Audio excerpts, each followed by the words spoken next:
we go. Okay, I just check if we are live, because you know in Israel the government take off my www site, so they are making me a lot of problems of the shows.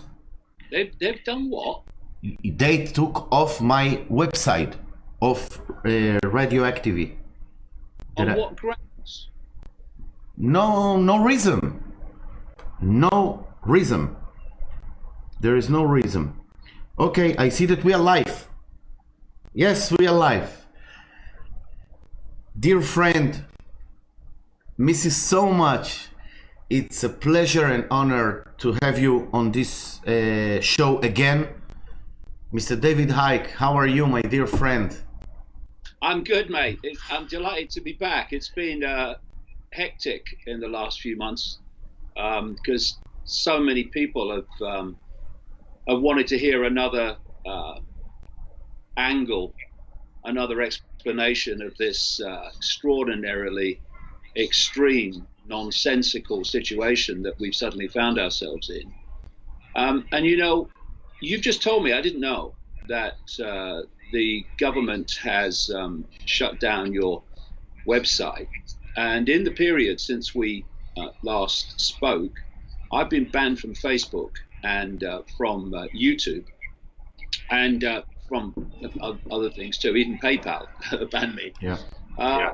And, you know, it's important for people in Israel, in fact, people around the world, to realize that this is happening to everyone, no matter what their background, color, creed, religious belief. And the common denominator between them, you, me, everyone it's happened to, is that we are putting out information that the authorities don't want people to see. So the fact that you are Jewish and I am not Jewish is irrelevant to that. If you're putting out something that the authorities don't want people to see, then you'll get shut down, or at least they'll try to, in the same way with me. So what I'm saying is we're all in this together. And what they want to do is divide us on the grounds of religious belief, of our racial nature, our sexuality. And this is what we're seeing with this 1% funded Black Lives Matter, funded by 1% corporations, 1% billionaires, 1% foundations. It's all an attempt to divide and rule the population, to allow the 1%, which operates in all countries, this global cult I talk about, to impose its agenda on the world. So what you are experiencing in Israel with attacks on alternative opinion, alternative information, is happening everywhere else, because there is a global web and each country has a network of that web within it to impose the will of the web upon the population. So you are being treated by your aspect of the web, called the Israeli government, as I'm being impacted upon in terms of Facebook and YouTube by those strands in the web in Silicon Valley. So really, come on, people, we've got to put down these fake fault lines of division and realize that this is not about targeting a particular race, targeting a particular religion.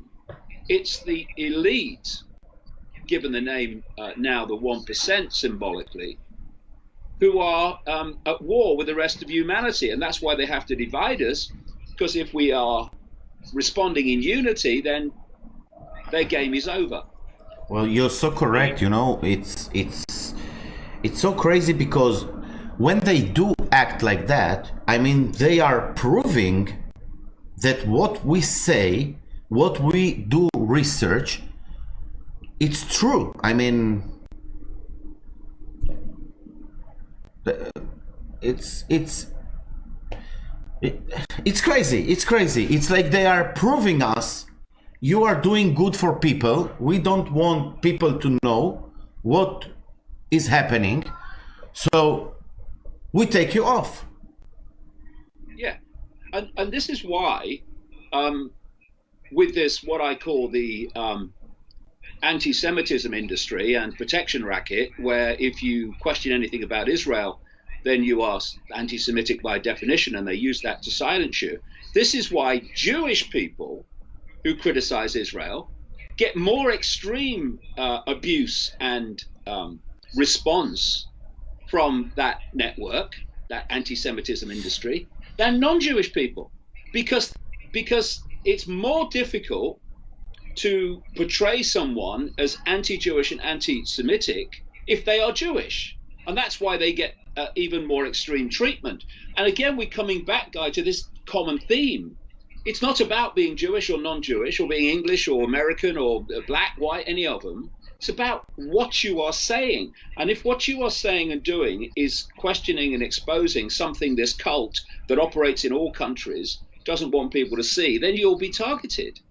And once we see this common theme, we can start to understand that these divisions are there to divide us, because division is essential to the few controlling the many. And what you have, it's very relevant to mate to current events, because I've been charting this emerging so-called woke mentality for a long time. And it's been orchestrated by the 1%. That's why the 1% are massively, enormously funding Black Lives Matter, not for the benefit of black people, but to divide black people against white people and so on. And so what they are doing is seeking to play different groups against each other to divide and rule. So if we come back to this woke mentality, this has been downloaded into the psyche of so many people, particularly young people, by extraordinary levels of perceptual programming over 2-3 generations now, in the schools, even in the nurseries now, in the universities and colleges. And when you look at this, the expressions of this woke mentality, one of them is political correctness. That's where this is. That's what's imposing this. And political correctness is simply manipulating the population to silence itself. So more and more people are frightened to say anything in case it's not politically correct. You have this whole Black Lives Matter being driven by the woke mentality, and this woke mentality is about imposing an agenda upon people. And this agenda is the agenda of the 1%, although most of them won't realize that. They think they're opposing the 1% when they're actually doing exactly what that elite want. So you have a situation where the woke mentality is imposing all these agendas that are squeezing and squeezing human freedom, and they're doing it in the name of inclusivity, when actually they're destroying um, uh, the coming together, because they sees everything through race, it sees everything through groups. This group good can't do any wrong, this group bad can't do any right. And it's created the whole arena now of a massive division in human society between racial groups and sexual groups, etc., which is exactly what this 1% require. And if we don't push back against this and stop being intimidated into silence by the shrill mob that's that is been manifested by this woke mentality, then our freedoms, what's left of them, are going to disappear. We've got to stop being intimidated, stop censoring ourselves in terms of our views and how we see things, because other people tell us that we can't have an opinion that's not the same as theirs. All these things are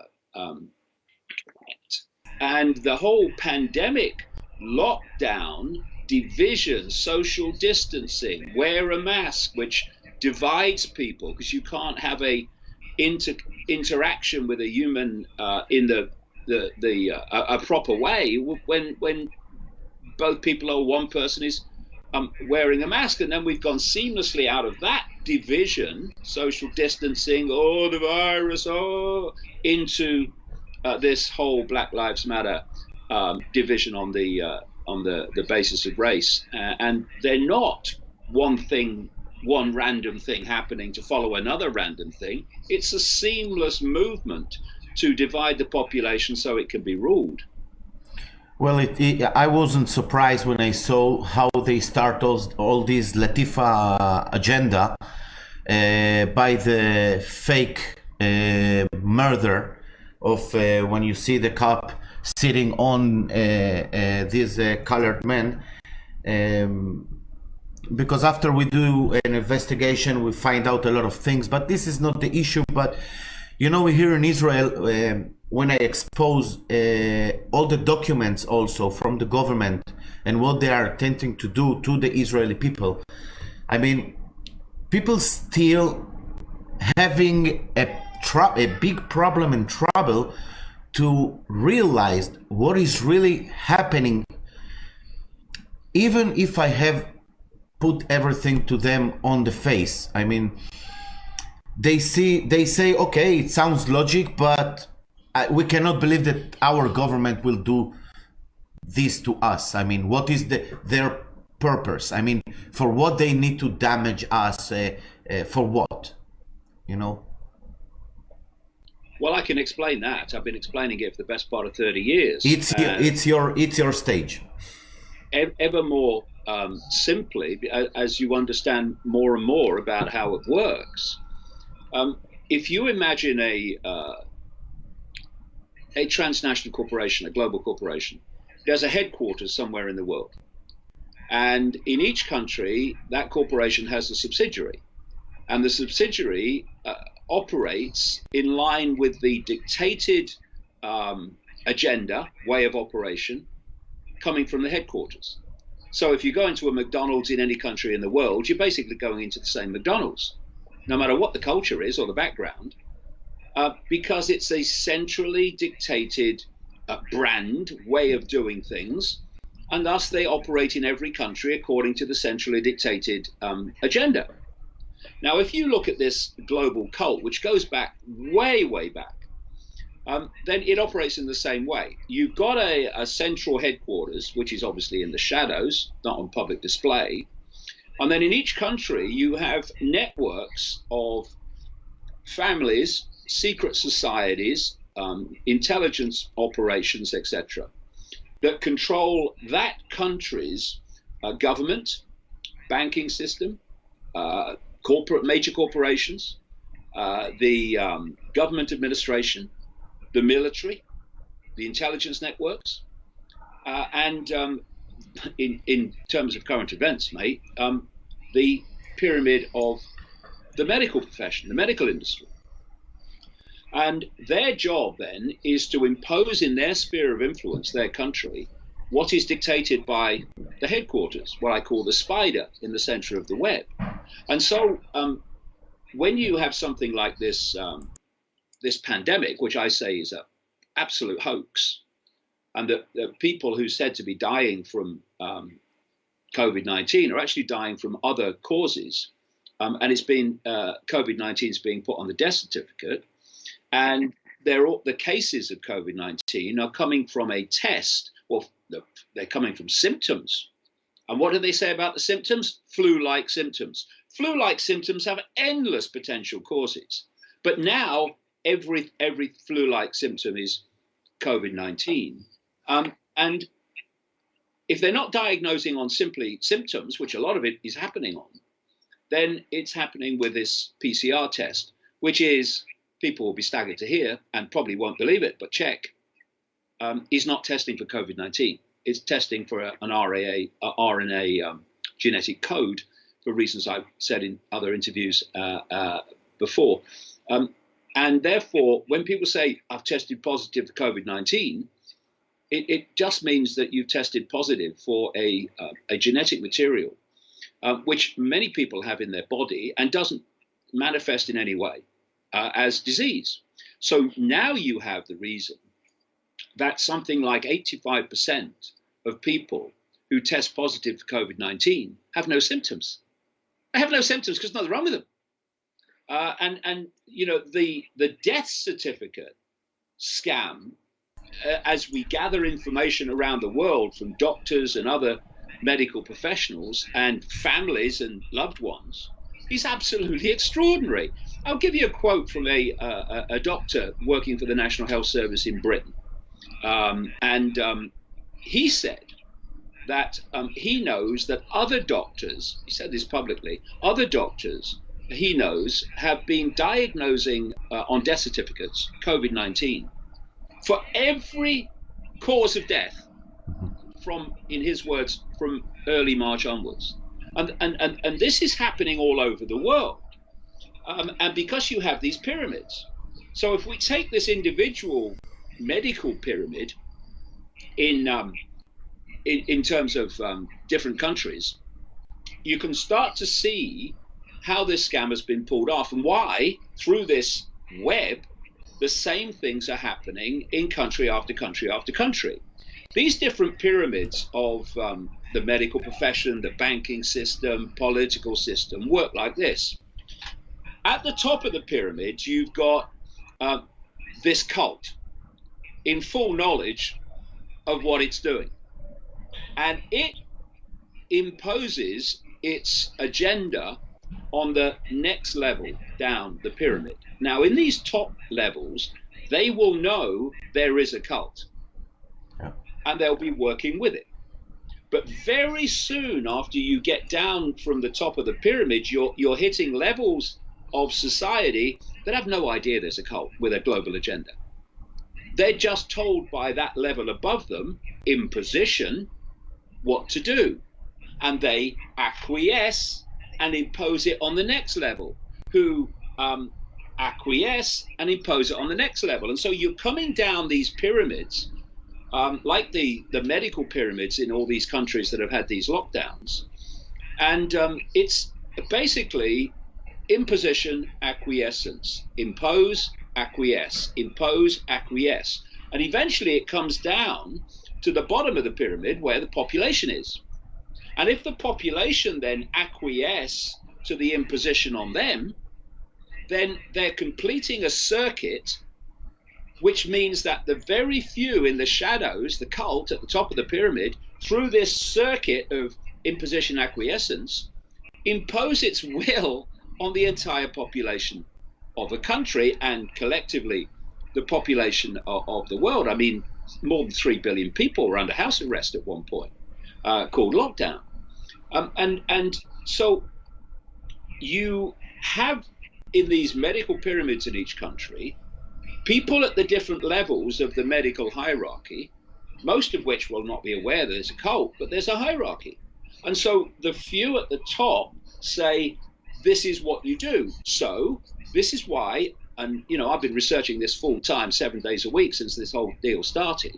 This is why everywhere you look, where doctors have had the courage to speak out and loved ones and families have spoken out, you find this same theme, that COVID-19 is being put on death certificates of people that haven't died from anything like that. Never mind, they've got flu-like symptoms and they go hysterical with them, COVID-19, COVID-19. But even things like heart failure and cancer, etc., people have died of that, and COVID-19 has gone on the death certificate. We have regulations in some countries that say if someone tests positive with this PCR test, with a test that's not testing for COVID-19, and they die of any other cause within 28 days, then COVID-19 goes on the death certificate. In America, they are financially incentivizing this. Through the Medicare system in America, Hospitals are being paid $4,600 when they diagnose someone with regular pneumonia. When they diagnose them with COVID-19 pneumonia, they don't get $4,600, they get $13,000.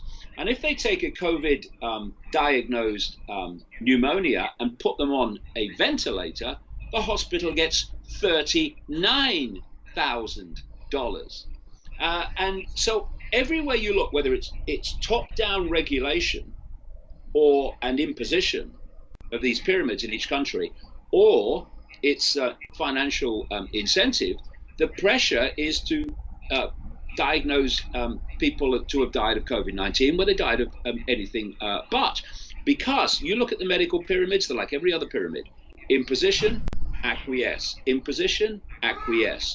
And this is how it's been. This is how it's been done. You know, the so-called COVID-19 virus, this CoV-2, SARS-CoV-2, has never been isolated and shown to exist. Never mind shown to have caused a infectious disease. It's just been assumed and become accepted fact purely by repetition. Well, as Dr. Andrew Kaufman, he said clearly, I mean, you don't have a picture of a virus. I mean, how can you show something if you don't have his picture? So, and a lot of doctors say the same. But let me tell you, David, this week, we find out about a young boy. He's 26 years old.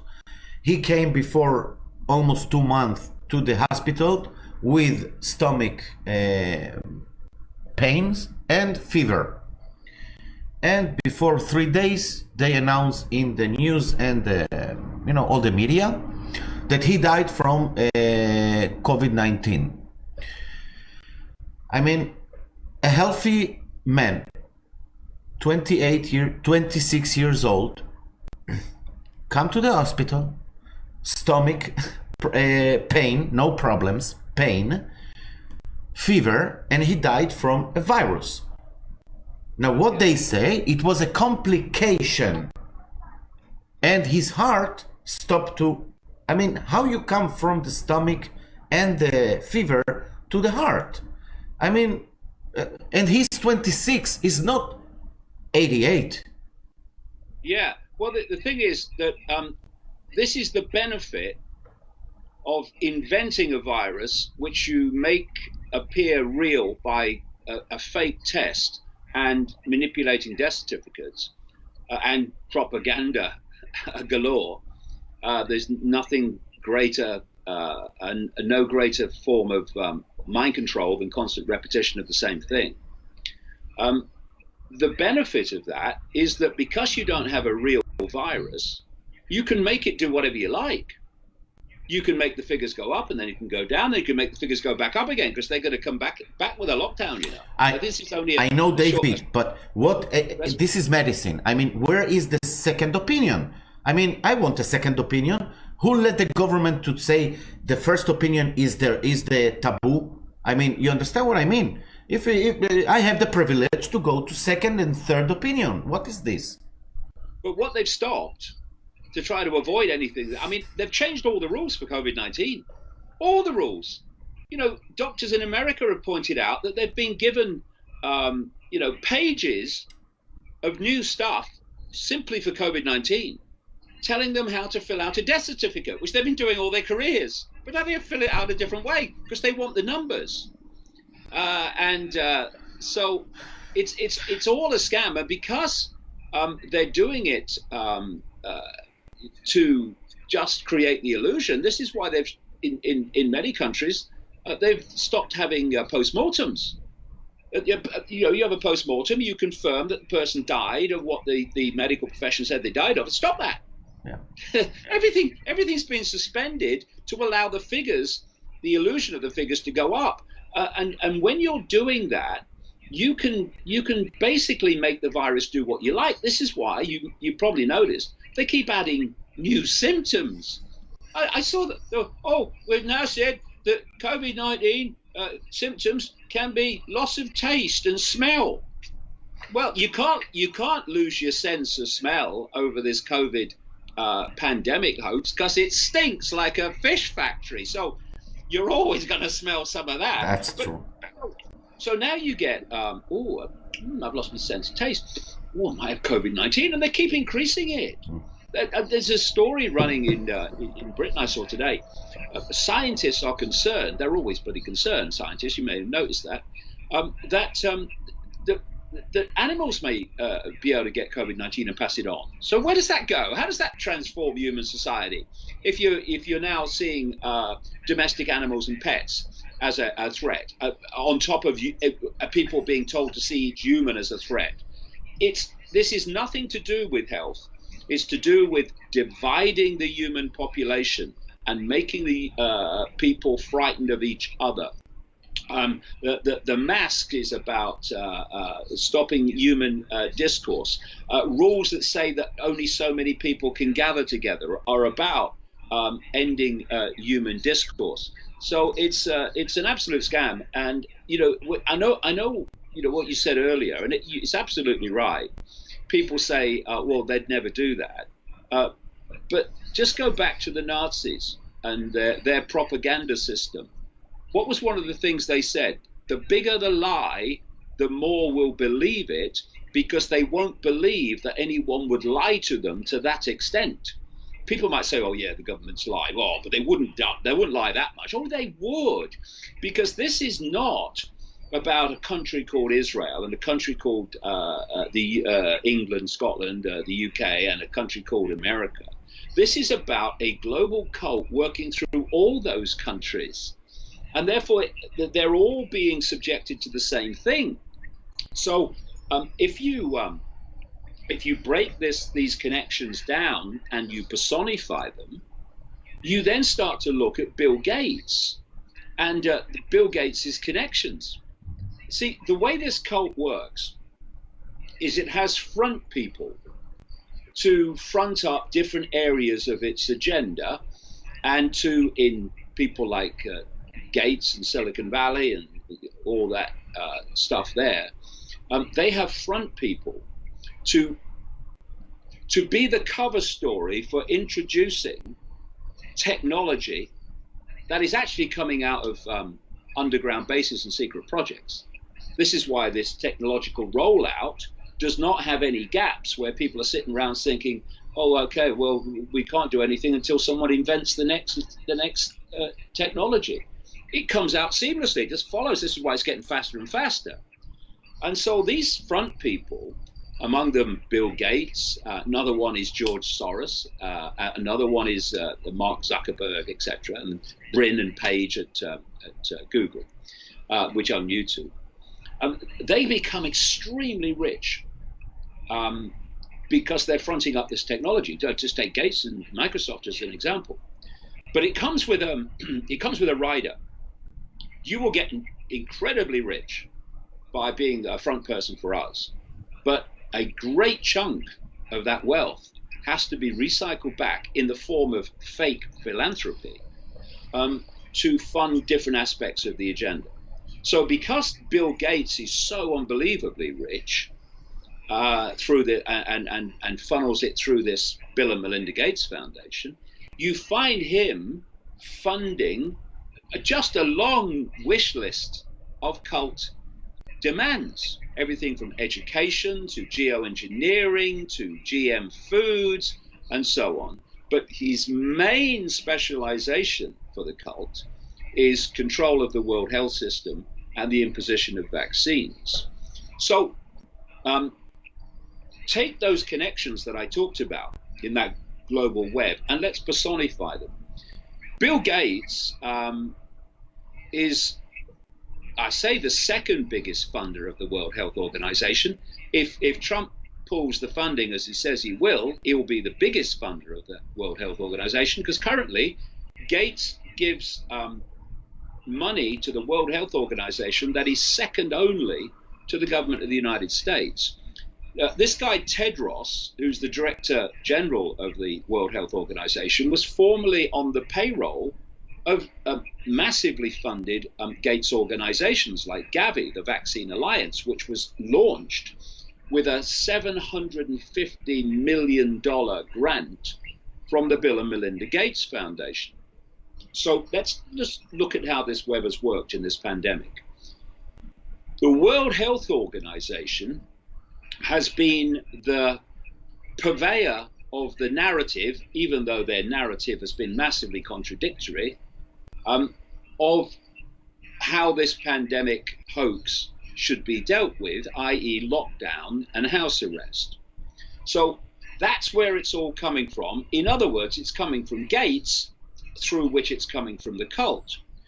Then you've got the Silicon Valley corporations like YouTube and Facebook, who say, we are going to censor anyone who challenges or questions the World Health Organization narrative.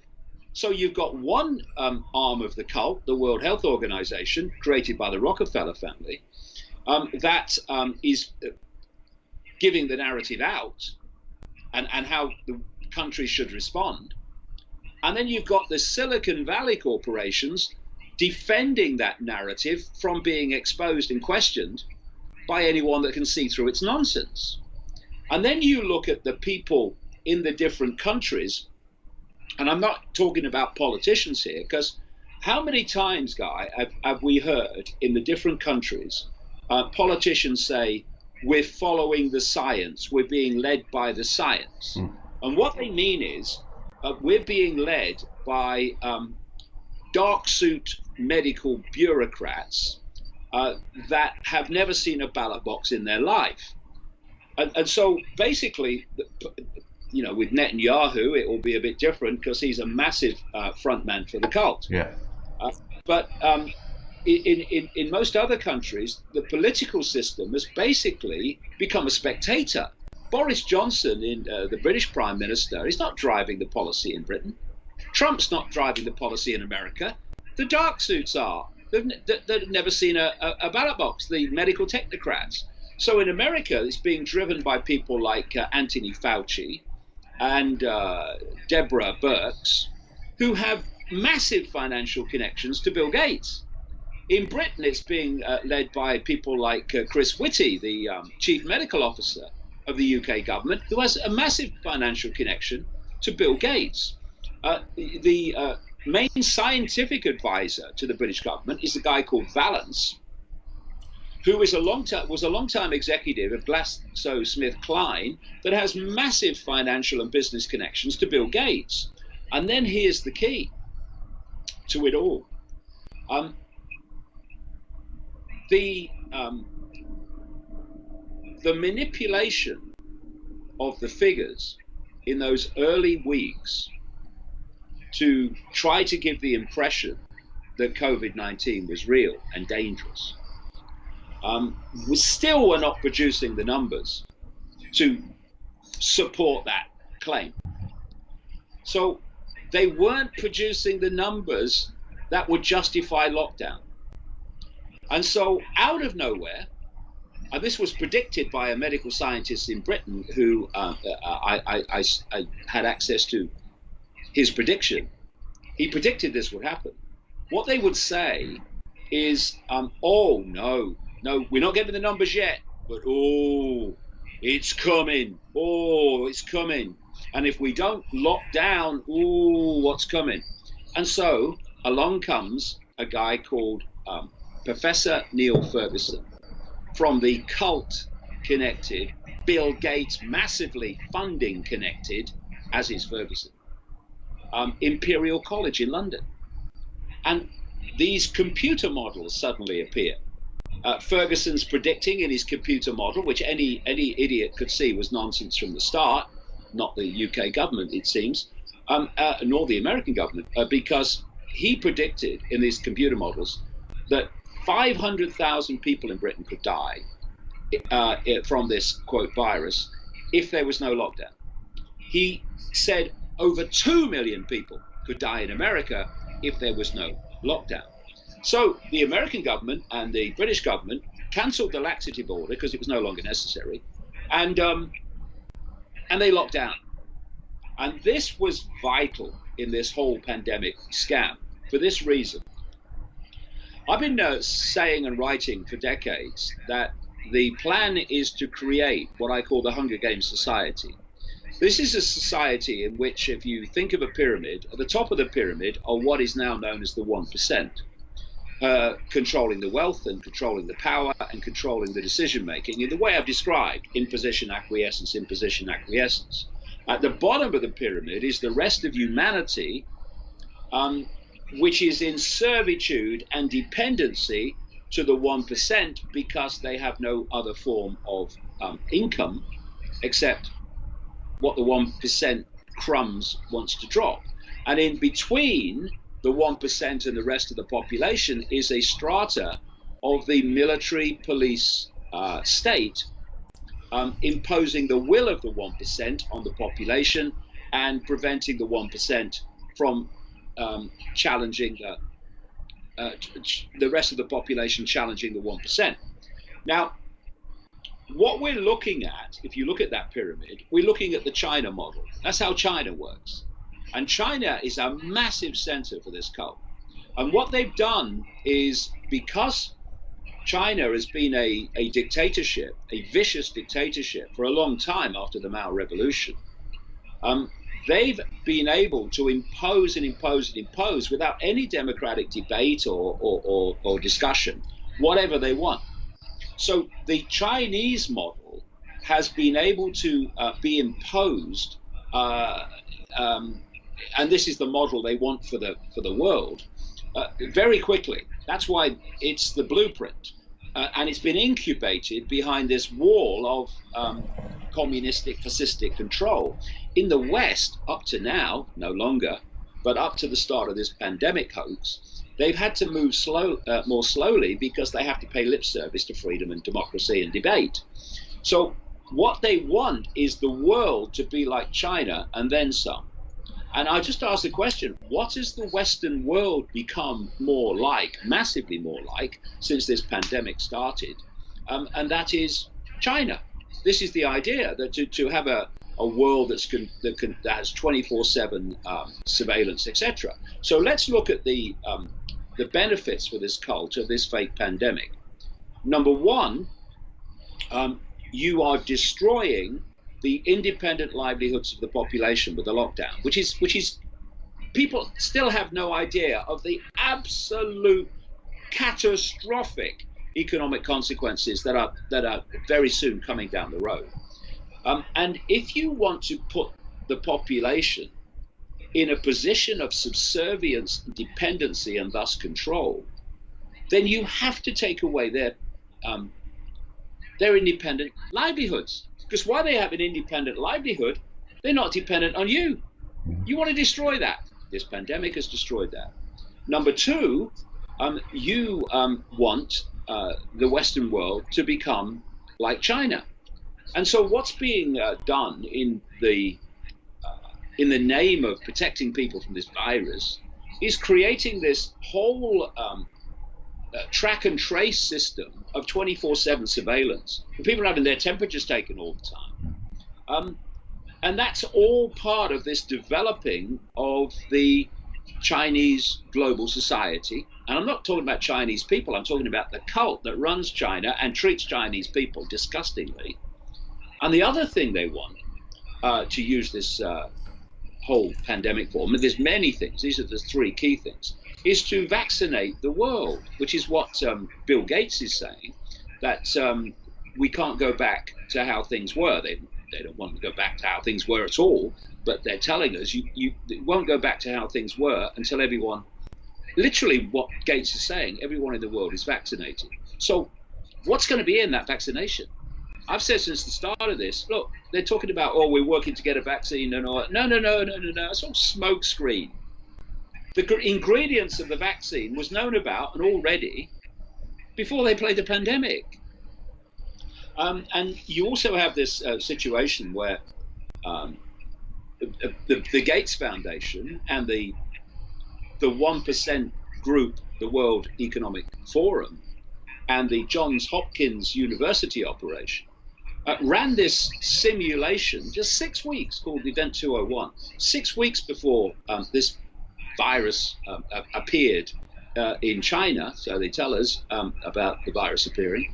And it was this simulation was based on a coronavirus pandemic. And who's been compiling globally all the figures to tell us how many cases there are and how many people have died, all fake? The Johns Hopkins University operation.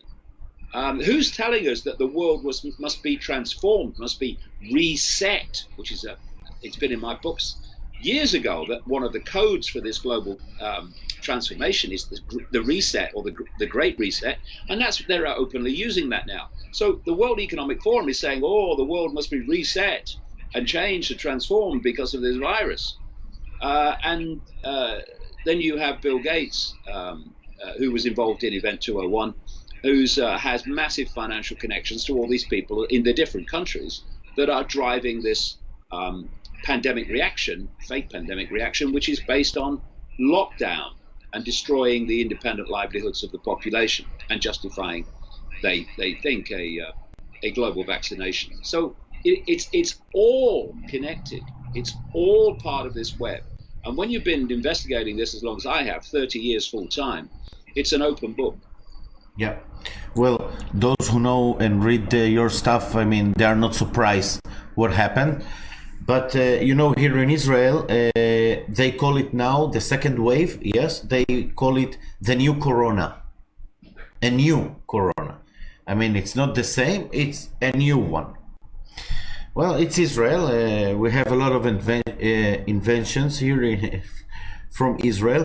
But dear David, you, from the first day that you know me, you know that what I want is really for the good of the Israeli people, and to be really not afraid and be really united and start to release themselves from the government and start to release all the nature of Israel. I mean, the land, the air, the water, the vegetables, the fruits. I mean, the people, of course. What is your advice for a little man like me? Can say to the Israeli people to start maybe believe in themselves, I think, then getting orders from the governments and those who have the agendas and close everything for them. I mean, well, all you can do is keep putting the information out, and those who hear will hear, and those who won't hear won't hear. Because you can't, go around trying to persuade people who are not ready to open their minds to a different view of the world. But what has happened, Guy, and I've seen this very clearly, is that over the period of this fake pandemic and these lockdowns, an enormous number of people have started to think differently and see the world differently, because basically they can't deny it anymore. I mean, vast numbers of people are still in denial, staggeringly, but they are.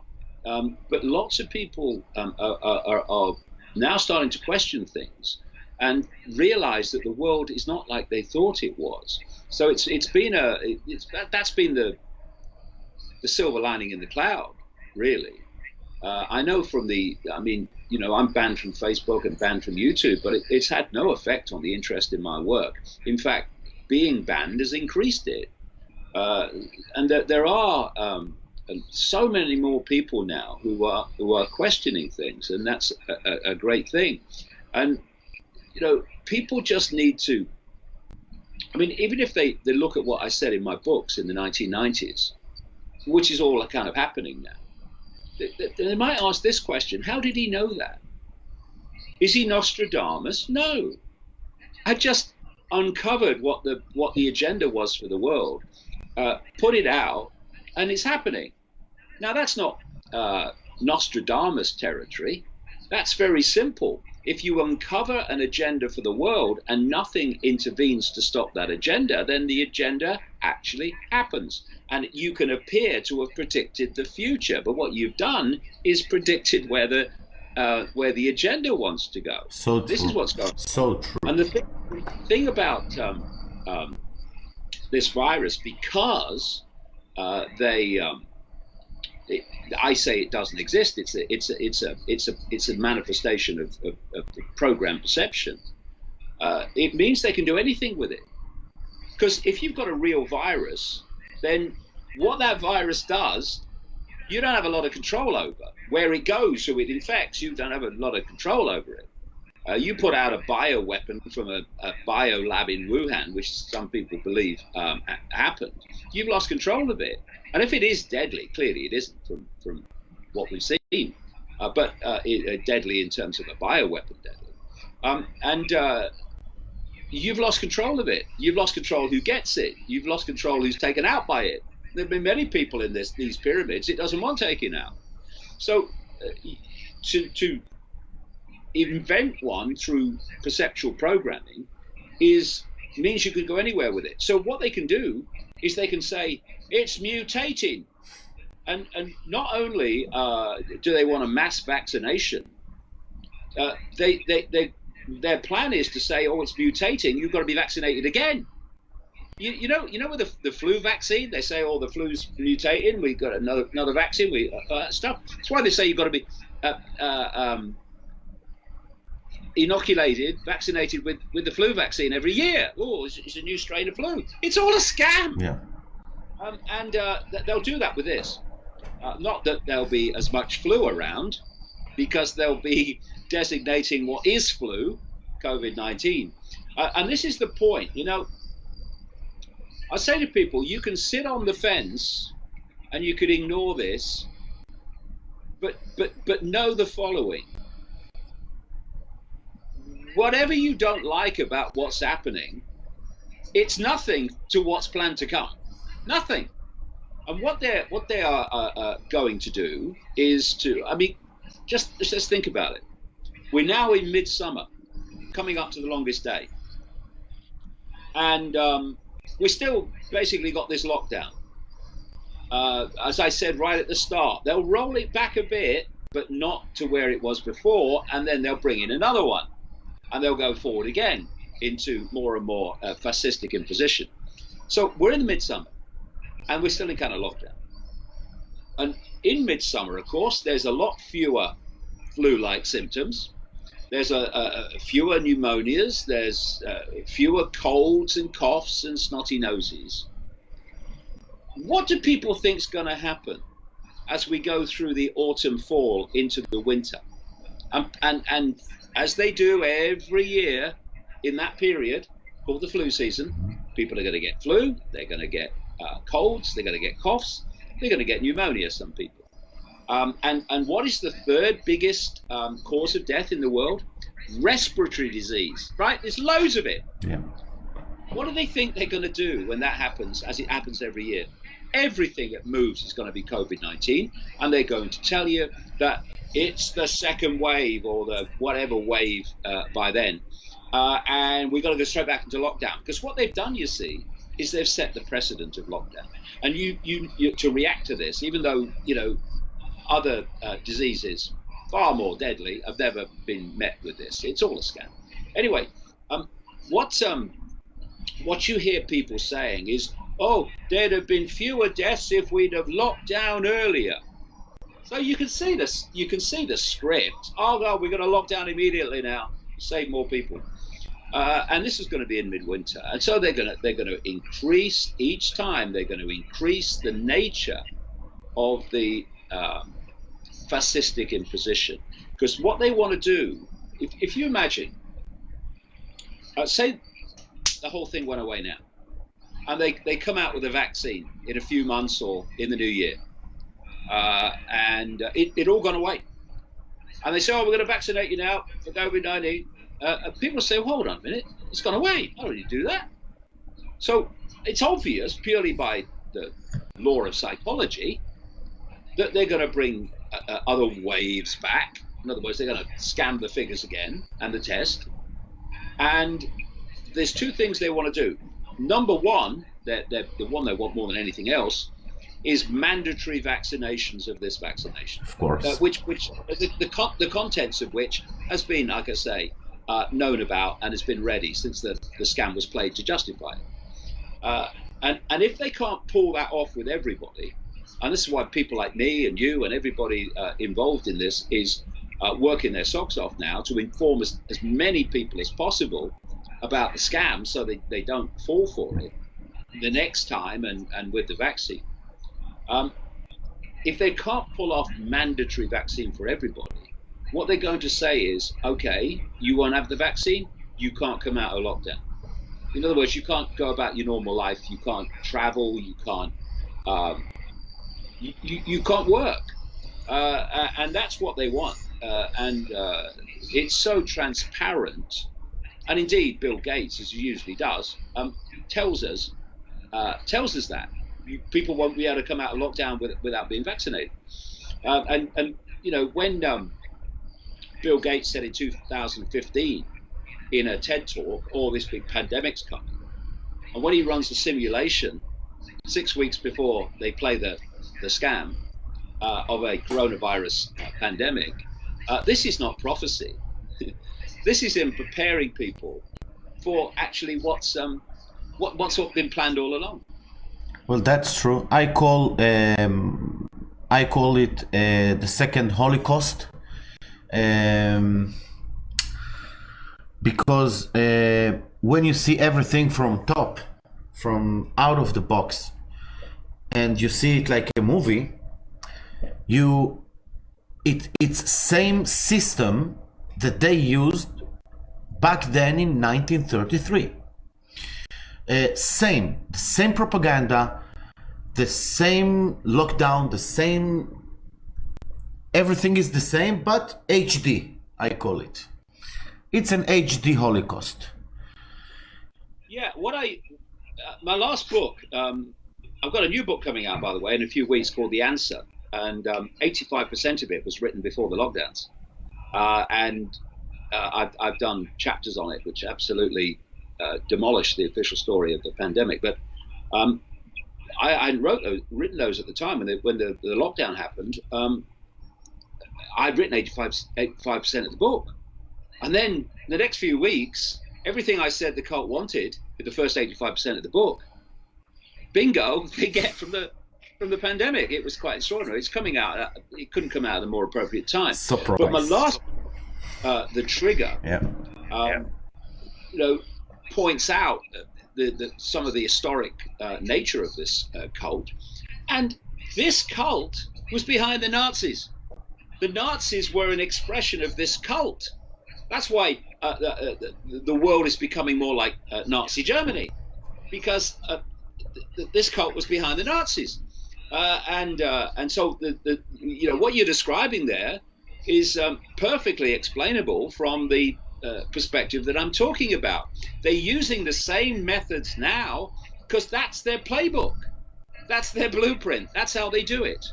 And if you look at communist China, it's Nazi Germany, in effect. Yeah. You look at all these tyrannies. You look at the Soviet Union. It's Nazi Germany. Not Hitler, Stalin. Do you think the people of Stalinist Russia and the Soviet Union, etc., thought that they were any freer than those people in Nazi Germany?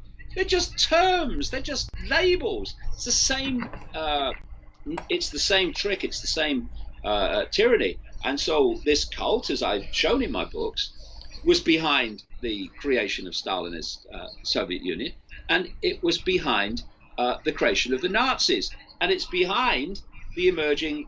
It's behind the creation through Mao of China, and it's behind this now rampant effort to turn the globe into Nazi Germany, because it's their blueprint, it's their playbook, it's how they do things. Well, before 2 weeks, I believe, or 3 weeks, I showed to the Israeli people and talked with them about the Germany Nazi program called T4, that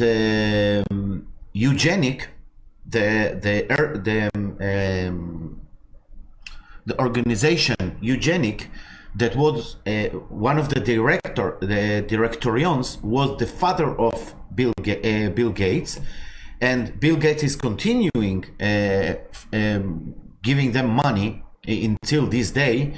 They collaborate on this term of getting all the Jewish and all the camps, I mean, kill them all with gas. So the gas give them, you know, it's all Rockefeller, and you have them Rothschild there. So it's not just the same plan, it's also the same people. Yeah, well, you see, what I described, Guy, about the cult and the way it operates through that global web explains what would otherwise be unexplainable. Why is it that the Rockefeller family and fellow elite eugenicists in America sent their eugenic experts to Germany to work with Hitler's race purity operation? Why did the Rockefellers fund a whole floor of a German university to fund the work of Ernst Rudin, who was a Hitler race purity expert? Why? Because this cult has no borders. Forget that. Borders are for the population. They want to bring all those down as well, but population, the population is there to see borders and distinct countries. The cult don't see that. It's just one world, and they operate across borders in the way that I've described. So, what did I say earlier? The World Health Organization was created by the Rockefeller family, who were involved with the Nazis. Yeah. So why wouldn't we be having a global version of Nazi Germany, orchestrated to such a large extent through the World Health Organization in terms of the pandemic in Bill Gates? Why wouldn't we? Because it's the same team. This is why, you know, I look at Black Lives Matter and I look at all the protests, and they want to pull down and are pulling down statues of people that were involved in the slave trade. Okay. But know this when you're doing it, that the same network, the same families, the same cult web that was behind slavery, that was behind apartheid and the imposition of slavery on black people, is the same web that's now funding Black Lives Matter to divide and rule the population across racial lines, and is funding the organization which is driving the protests, which are pulling down the statues of slave traders, the same slave trade that was funded by the people and the networks that now fund Black Lives Matter. See, if you don't get informed, you get scammed, because you have no, when people tell you something, whether it's an authority of Black Lives Matter, whether it's an authority of a government or a medical technocrat, you've got no filter. They tell you something, you can't challenge it because you're not informed enough to challenge it and know that it's a scam. That's why it's so important to get informed, because then you can say, oh, I know why you're saying this, because that's what the outcome you're looking for. That's why you're lying to me about this, because it leads to this outcome. And you have the knowledge to see through the lies. But if you don't have the knowledge, because you've only got your entire perception from mainstream sources, which are the lies, then you've got nothing to question the lies with. So if people want to take themselves seriously and have some self-respect, they've got to start looking outside of mainstream sources and seeing that there's another way of looking at the world which makes far more sense of world events than the official narrative that we're told to believe without question. Well, David, there is a person here wrote a comment, and if you let me, I will answer him through you. because I know you, and he said that David Icke is talking only bad about the Jewish people. Don't listen to this conversation. Okay, I have an answer, please, David, if you give me the honor to answer this follow. David Icke, from the beginning, he knows exactly, as I try to show you in the programs that I do. There is Jewish, there is Zionism. The Zionism is taking over the Jewish people and the Jewish, let's say, the people. I don't care about the land. People. So, what we are trying to say all the time and trying to expose all the time is the big lie and the big fake illusion reality that someone is hating Jewish because he's exposing the Zionism programs and agendas. The Zionism is taking over Israel. He already took over Israel. I'm sorry to say, but it's true. And what we are trying to do is to give you the common sense and the facts that Zionism is really the anti-Semitic organization. Well, let's just analyze that a minute. Please. The guy who says you shouldn't listen to this conversation because I kind of don't like Jewish people. Has he read any of my books? No. Has he seen any of my talks? No. So how does he know that I don't like Jewish people? Because that's what he's been told by mainstream sources. Why do these sources and these cult-connected, often cult-funded groups say I don't like Jewish people? Because they're trying to discredit me as a person. They're trying to make sure Jewish people do not listen to what I've got to say, even though, as I've said in my last book, no one needs to know about this more than Jewish people, because Jewish people have been scammed on an extraordinary level by this cult, the great skill and modus operandi of this cult is infiltration.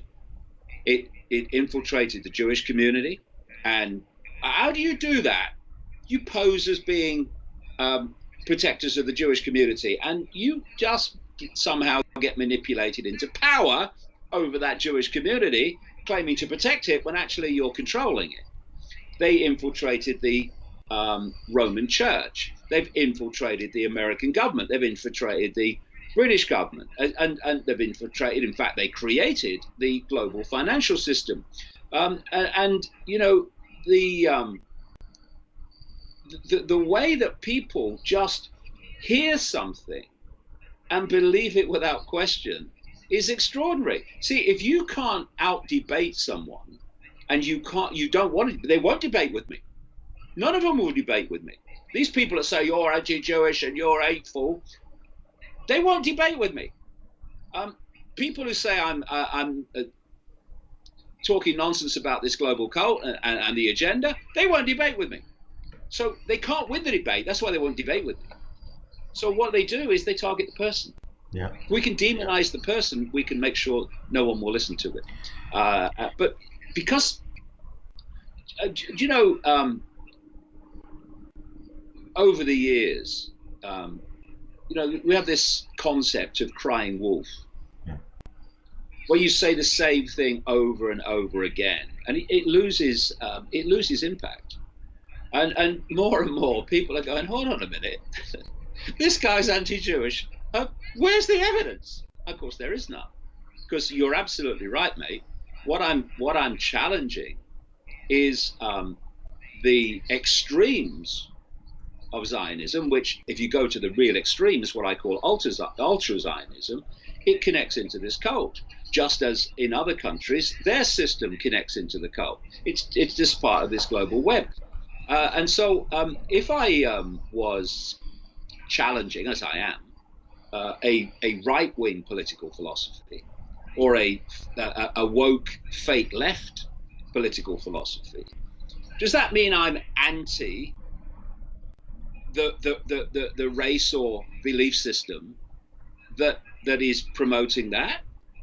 You know, if white people are pushing, say, a right-wing agenda, a far-right agenda, let's go with that, and I'm challenging that.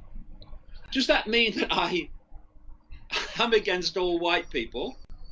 I don't. I'm challenging their philosophy, their way of seeing the world, and imposing that. Well, how they see the world is up to them. It doesn't matter to me imposing it or seeking to impose it.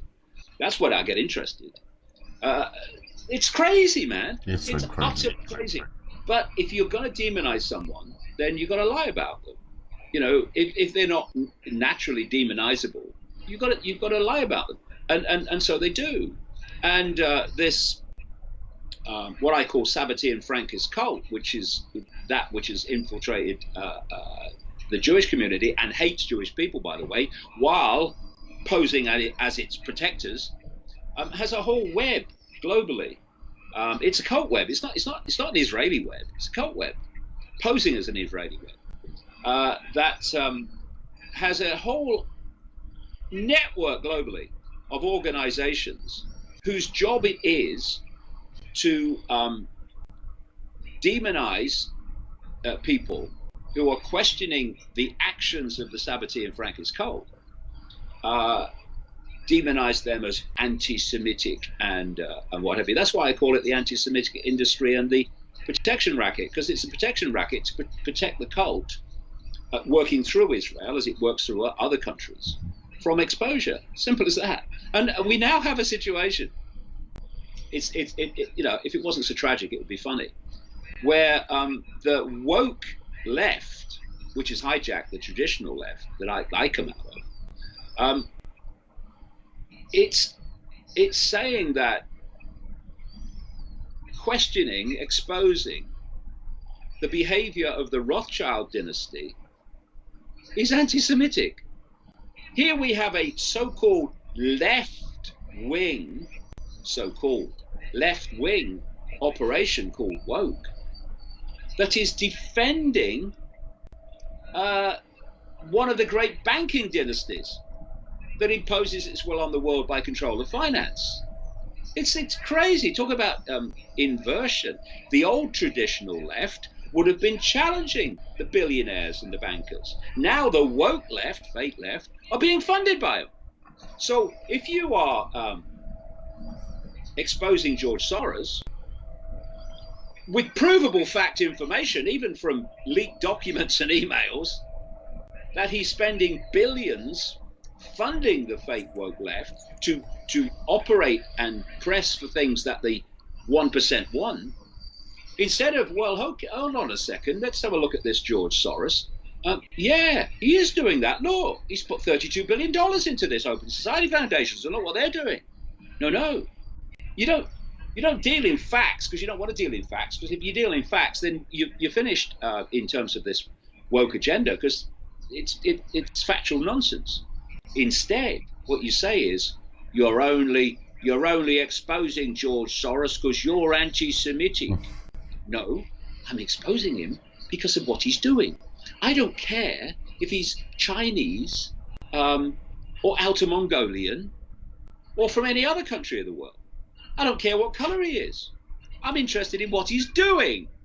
But if you do that, boom, the house of cards starts to fall, because you can start to see, by the circulation of information, people can start to see what's going on. So to stop that happening, you try to cut it off by just bringing it down to the very base response of, you're only saying that because he's Jewish. No, I'm saying that because of what he's bloody doing. And this is what so many people don't get, and they fall for. And it's a big psychological game. You know, there have been documentaries, hidden camera documentaries. There was one, they were done by Al Jazeera, and there was one about the what I would call the Sabbatean Frankist networks in Britain, and which is a cult that hates Jewish people but poses as a Jewish protectors and benefactors. and the Sabbatean Frankist, as I would call it, web in America, using hidden cameras. And, you know, they caught people on camera over and over and over again, talking about the fact that they would target people as anti-Semites just to silence them. It's a scam. Yeah. And so the gentleman that you've just or lady who you've just quoted there, oh, don't listen to that David Icke, he's anti-Jewish. I would say to them, have some self-respect. Take your mind back and question what you're told instead of being a robotic repeater of it, because that's how we got into this mess, and it's not how we're going to get out of it. Well, that's true, and I think that after this giving a stage to this comment of this man that said what he said, I think that it's appropriate to ask you, dear David, what is your advice for the Israeli people in this difficult time, and what is going to happen? Get informed outside of mainstream sources, because they're just lying to you. They're just parroting the same narrative. I mean, how many times have you read a newspaper anywhere in the world that's not repeating the narrative and taking as read, in terms of this is how it is, the narrative of the World Health Organization, which is the narrative of Bill Gates, which is the narrative of the cult. So if you want to be programmed into believing what the cult wants you to believe, then just keep going to mainstream sources and ask yourself this question: why are non-mainstream sources being more and more intensely, hysterically censored? Because if what you're saying is true, and it can be supported and it can stand its ground in a debate, then you want people to challenge it, because then you've got the opportunity to show that what you're saying is true and valid, and that what someone is saying with another opinion is not valid. What you're saying is a pack of bloody lies, you obviously don't want to debate with people who are informed, because it will show that you are telling people a pack of lies. So instead of having an open debate, you shut it down and you delete and silence those who are challenging your version of events. So the very fact that this intense censorship through cult-owned, through Brennan Page, Google, which owns YouTube via Susan Wojcicki, which owns Facebook, in terms of the cult, owns Facebook via people like Zuckerberg and Sheryl Sandberg, the chief operating officer, that owns Amazon and etc. They don't want to debate. They just want to shut people down. That's what they're there for. So why would they want to shut people down or have a different opinion? Just ask yourself that, ladies and gentlemen.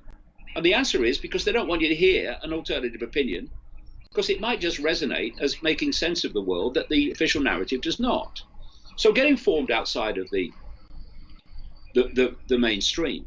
Number two, stop just accepting what authority tells you because they tell you. You know, it's funny. You know, you have a chat with people and they'll say, "Oh, you can't believe what politicians say. You can't believe what authority tells you. Bloody liars." And yet, when something happens and they get told this, that, or the other, they believe it. You know, so many people that have been involved in these protests against authority. I spent the few months before sitting under house arrest because authority told them there was a deadly virus and they had to stay at home. You know, question authority. And here's a question to keep asking: who benefits? Who benefits from me, A, believing what authority is telling me, and B, who benefits from me acting on what I'm told by authority? And if you look at this whole pandemic and so many other things, all the Black Lives Matter stuff, who benefits is anyone that wants to oppress and divide and rule and set at war with each other and drive apart, social distancing, masks, etc., the target population. That's who benefits. No one else has benefited, just them. Who benefits from the 1% funding Black Lives Matter? The Black Lives Matter funders, the 1%, because it's dividing and ruling the people exactly as they want. So keep asking that question: who benefits? Who benefits from me believing this and acting upon this? And you know, when people start to see through the lies, see through the smoke screens, and they start to see how things work, and they start to be able to predict things because they can see the way it's going and how the techniques of manipulation work, so they can see where things are headed. That's only stage one. It's no good being informed if you don't act upon what you're informed about, because nothing changes. Instead of being asleep to the manipulation, you become aware of it. And at that stage, you become an observer of it. So is there much forward movement to go from not being aware of it to observing it? No, unless you go to the next stage, which is ceasing to cooperate with it. It's not about protests. Protests, are a diversion in many ways, because people protest and then they go home and nothing really changes unless the 1% want it to change. Then they'll use the protest to justify it. But if it's something that the 1%, the cult doesn't want, then nothing will change from the protest. But if you cease to cooperate with it and cooperate with the impositions, cooperate with your own enslavement, then things do change, because it's our acquiescence, it's our cooperation with our own enslavement that allows the enslavement to happen. And I'll give you an example. They've just imposed masks on public transport in Britain. Last Monday morning it started. So say people don't like it and they have a protest outside Parliament about you should stop this rule of having to wear masks on public transport. The masks are very, very, very bad for health, as doctors have pointed out. Some doctors have pointed out, especially respiratory health, which is then designated COVID-19. I mean, yeah, true. That happens everywhere. But the thing is that what would happen if they had a protest about having masks on public transport? Well, nothing, because they just continue with it. But what if when people got on a train or a bus or a ferry and they refused to wear masks? So the guard in the train comes along, says, you've got to wear masks. We're not doing it. What are you going to do? I'll call the police. What, to a train load of passengers? They won't wear masks? Don't be daft. Be unenforceable. And it will change. It would have to change, because the population are not completing that circuit I talked about earlier, from the shadows at the top of the pyramid to the population at the bottom, by acquiescing to what they're told to do. And so, whether it's Israel or whether it's anywhere else, while the population acquiesces to what the authorities tell them to do, the authorities, that which controls the authorities in truth in the shadows, will prevail. Their will prevail. How they want the world to change will prevail. But if people say, no, we're not doing it, we're not doing it, or, okay, you want us to do this? Okay, justify it. Don't just tell us, justify it. Give us the evidence that justifies what you're saying and we should do. And what will happen is either lies will come back or nothing will come back. Do you know, as many people have said, scientists and other people, there is absolutely no scientific evidence whatsoever to justify this level of social distancing that's going on. And if you wear a mask, instead of breathing in the necessary amount of oxygen, especially cumulatively, if you do it over a period of time, instead of breathing in the amount of oxygen the body needs, you're breathing in less oxygen, and you're breathing in your own carbon dioxide, which may be very good for plants, and it is, but it's very bad for the human respiratory system, because that's why it breathes it out. And so you're not getting the oxygen in, and you're breathing in recycled carbon dioxide. And the pores in the masks are much bigger than viral particles, so they're useless for that anyway. So this is not being done to protect health. It's being done as part of this psychological psyop to change the behavior and the perceptions of humanity, and make us more subservient by the number of times. Look at the number of times since this pandemic hoax started, where we're being told constantly, wherever we go, don't do this, don't do this, go there, do there, stand here, go there. And it's all a psychological game to turn us into basically zombie-like responders, press enter people, I call them, who just do whatever they're told without question. Because their spirit, and it's all been broken down by the number of constant times they're told what to do and what not to do.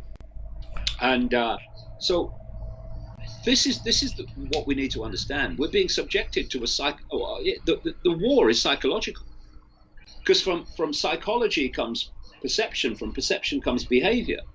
If you want to change behavior, change perception. And if you want to change perception, control information, which is why all this censorship's going on. Dear David, what you think about maybe taking a step and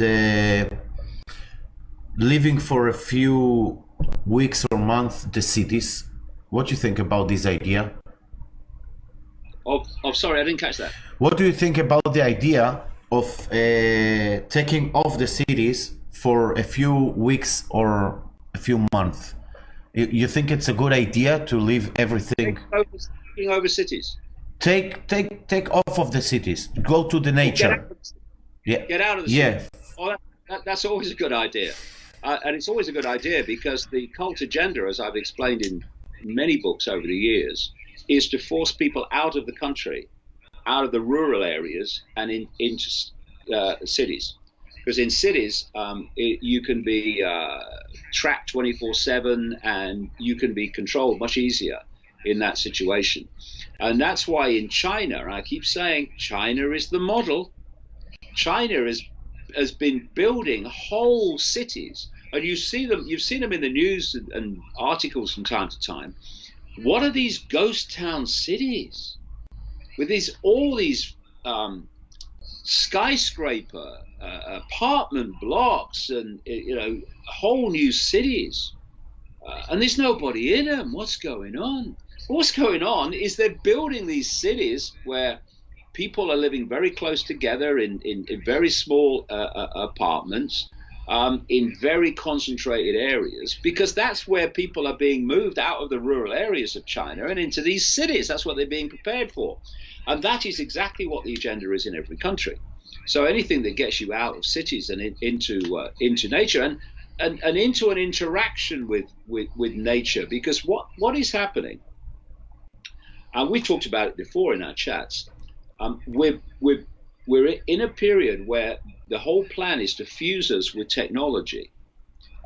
This is why you've got this whole smart technology explosion, and they're creating what they call the smart grid, which is where everything is technologically controlled through AI, including the human brain. That's where they want to go. And people like Ray Kurzweil at a Google executive is been talking about this for years, that we're going to a point, he said 2030, where the human brain will be connected to AI, and then AI will become the human mind, and the human mind as we know it will be over, history, past, gone. So what they're doing is they're everything possible to fuse us with AI, with technology. And so you have these, Amazon Echoes, these personal assistants, where people start to interact with them as if they're human. More and more interaction with AI as if it's human. They're fusing, pulling us into it. Because before you can physically fuse the two together. You've got to psychologically fuse them together, which is what's going on now. And at the same time, if you want to fuse humans with technology, and part of this, a big part of this Gates vaccine will have nanotechnology, what they call nanobots in it, which are self-replicating nanotechnology designed to get inside the body and then self-replicate and change the nature of the body. And also, by the way, to sterilize men and women, because they want a massive reduction in the population. And we've talked about it before. They don't want procreation any longer between men and women, and what procreation in the way that we know as procreation. They basically want a form of laboratory created a no gender human, which is kind of, this is why this whole area of science called synthetic biology has appeared, because they want a synthetic biological body, very different from the way this one works. And this vaccination is part of that process of putting these self-replicating nanobots, nanotechnology, into the body to advance that process of this new bio synthetic body. And this is where the explosion of the transgender comes in, because it's all psychological again, to confuse gender and confuse gender and confuse gender on the road to fusing gender. And the kind of world, procreative world that I'm talking about was described by Aldous Huxley in Brave New World in 1932. Because again, I was able, and I have been able, to predict the future in such detail in my previous books and current events, because there's an agenda in the shadows that is projected out a long, long time ahead. And so if Aldous Huxley could pick up or in some way access that agenda, either by being an insider or someone who came across it in another way, then he could be incredibly accurate in 1932 about a projected agenda that's now unfolding. Same with George Orwell, who wrote 1984 in 1948. He has been incredibly accurate. He even described technology wasn't available at the time, as did Huxley, which is now available and now happening. This is how it works. There's two worlds. There's the one that the human race live in, the mass of the human race, and then there's this other world. I mean, why do they call them secret societies? Because they hold secrets. And at the core of that secret society network, the real core, the inner core, this agenda is all known about and projected long ahead. So you have this agenda in the vaccines to both this is why sperm counts are falling all over the world, because it's part of this agenda of sterilizing humanity so it no longer procreates in the way that it did before, and that will be in the vaccine as well. I mean, in fact, Robert Kennedy Jr. in America, who's a big campaigner against the dangers of vaccines, has said in this lockdown period that the Gates vaccines have sterilized people. And he's absolutely right, they have, and it's all part of sterilized children and stuff, and that's all part of this whole vaccine agenda as well.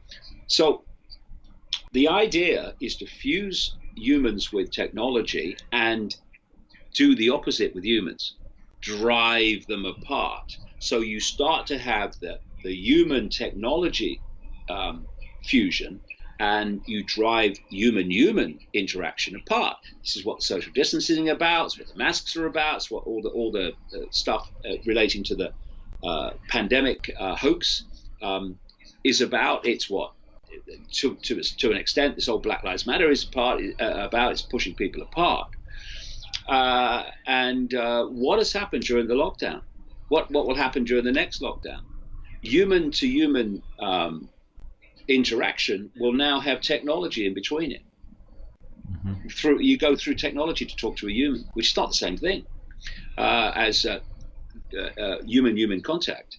So it's all being manipulated to a big blueprint, and all these different elements that seem to have no connection and are just random. They're not.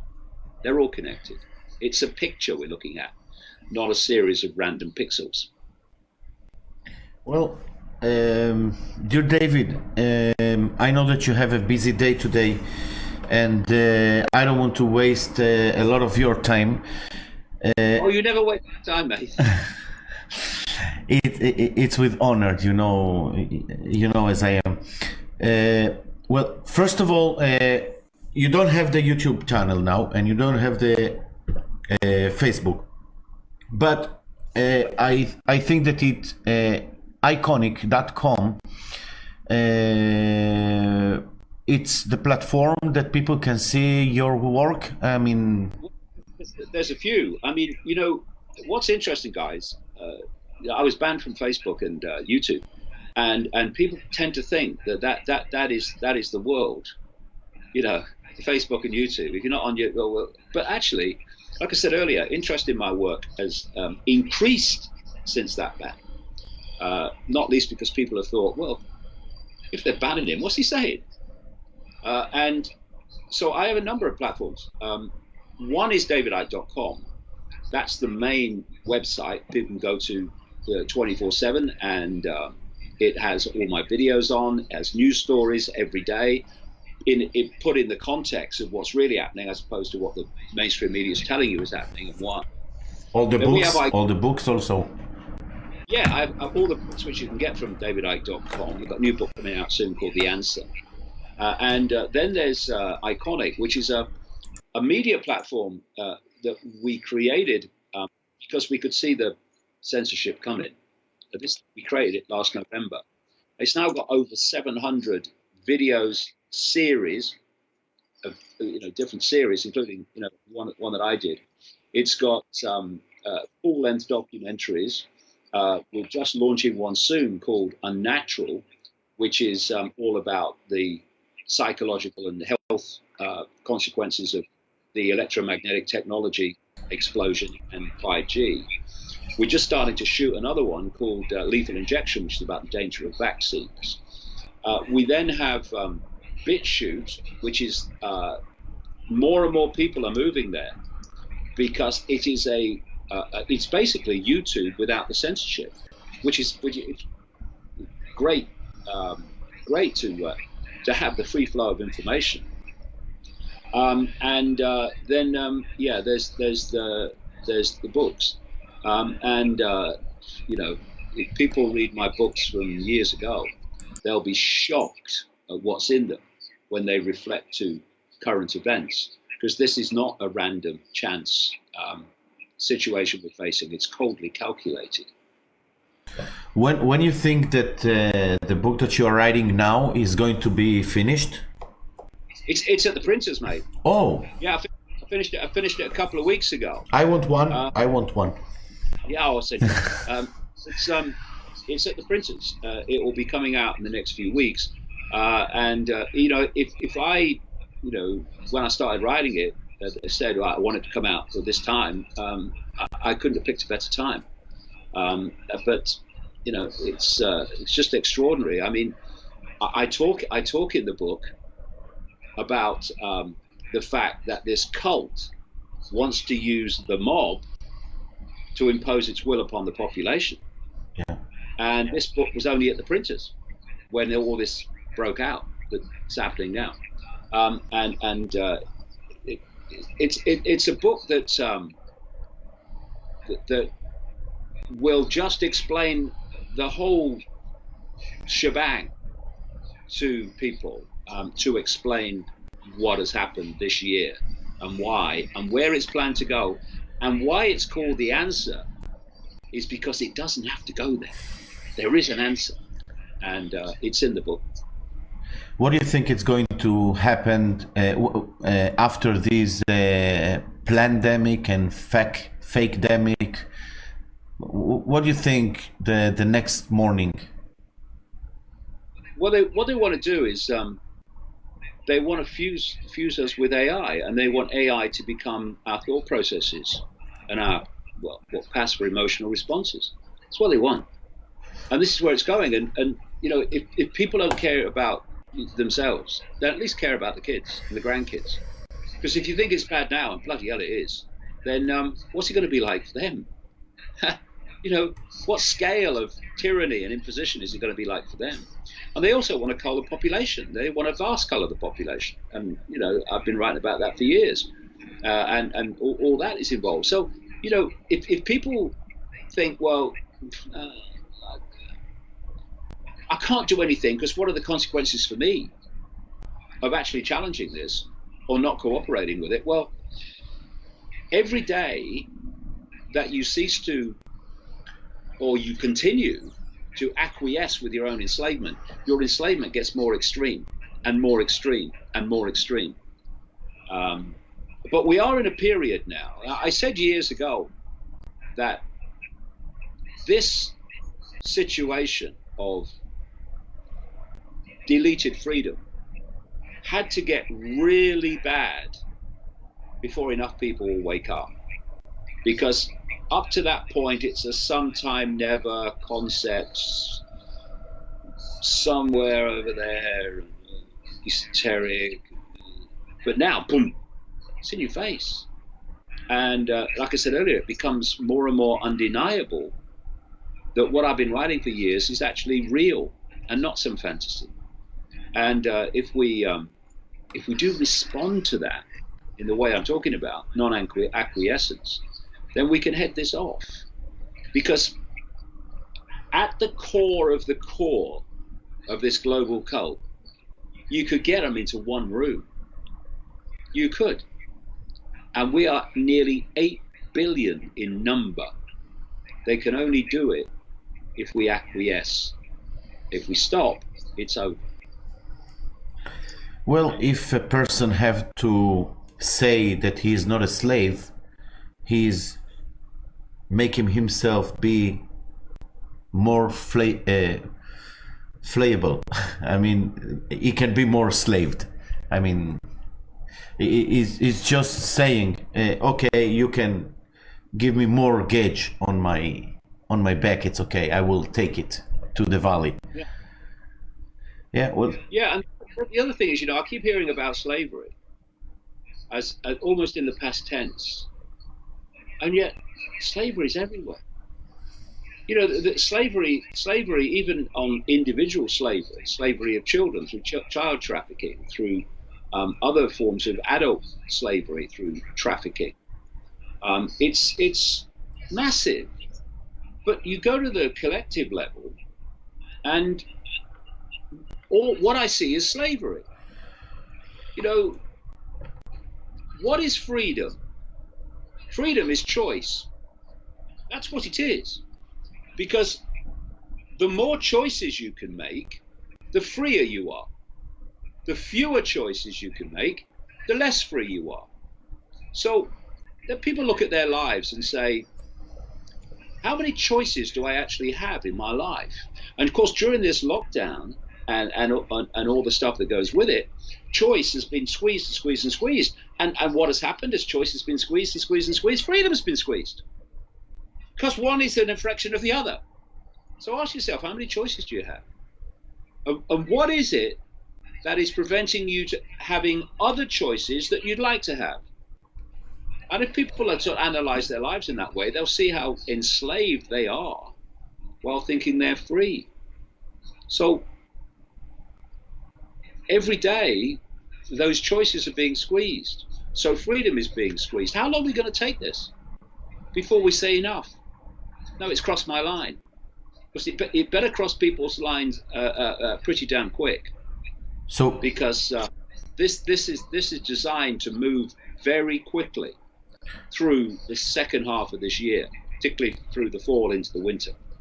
And sitting around being an observer, even if you're awake enough to see what's going on, it's no longer an option. That's true. So what you think, dear David, we should do tomorrow morning? All the things I've just been talking about. Yeah. Stop acquiescing with your own enslavement. And stop getting all your information from the mainstream, because they're lying to you. That's what they're there for. Who controls the mainstream media? Who owns it? In country after country around the world, the 1% that are funding Black Lives Matter, that are controlling the banking system, that are controlling governments. Everything. It's all the same. That's why the mainstream media are telling you the official narrative. That's true. The World Health Organization is owned by the cult. I'm putting out the narrative of the pandemic, and the mainstream media repeats the narrative of the WHO, which is the narrative of the cult, because the media is owned by the cult. This is how it works. Well, the media read from the prompter, and we have a conversation. This is what real communication is, and this is real media. When you don't have something written that you only read and never research this. I mean, you accept it because you get paid, and that's it. You deliver the message. That's it. Well, I was being interviewed live on a radio station, a national radio station in South Africa, some years ago now, out of Johannesburg, yeah. And in the middle of our live chat, the newsreader came in and sat at the desk next to us, and read the news at the top of the hour. And she read the news, and then I said when she'd finished, just out of interest, how do you know any of that's true? How do you know? Of course, she didn't, because it's come off a printer or something from a central point, and she reads it. Yeah. And she reads it confidently, so she gets the job. But how do you know that's true? They don't. They're just repeating it. Have you ever seen those videos? There's a few of them. They're very funny. Well, they're tragic, really, but they're very funny. Where someone's taken newsreaders or news presenters from all over America, different local stations. Oh, we're independent local station. And there's been a news story and something that day. And they play all these videos one after the other, and it's exactly the same script. All these local television stations in America, they're reading the same script, word for word, that all the others in America are reading. And people will watch that and think, oh, that's my local station telling me what's going on. No, it's some central point, which they're all just repeating because they're all reading the same script. And there was another one I saw during the lockdown, where someone had compiled different reports on different television stations about a story of what Amazon was doing during the lockdown and all the lovely things they were doing, because Amazon's lovely. See that Jeff Bezos? He's such a kind man. And the scripts that were being read over these pictures of Amazon were the same. So, let no one kid themselves that a central script about the pandemic cannot be imposed on the mainstream media all over the world. It can through these cult networks that I'm talking about. And so if people only get their information from them, they're getting their information from the cult. And again, the vast majority of journalists won't even know there is a cult, let alone that they're parroting its propaganda every time they go to work. Well, the more funny I think it's when you hear all the presidents say the same text. I mean, this is the funniest that people still listening to the government. So I really want to thank you, my dear friend. I don't know how to. I don't find the words to tell you thank you about all the work that you do all those years, and thank God that you have your two sons that doing a beautiful work also in Iconic, and also they do fantastic. They do fantastic. Also in music, please. Also in music, great music. There is.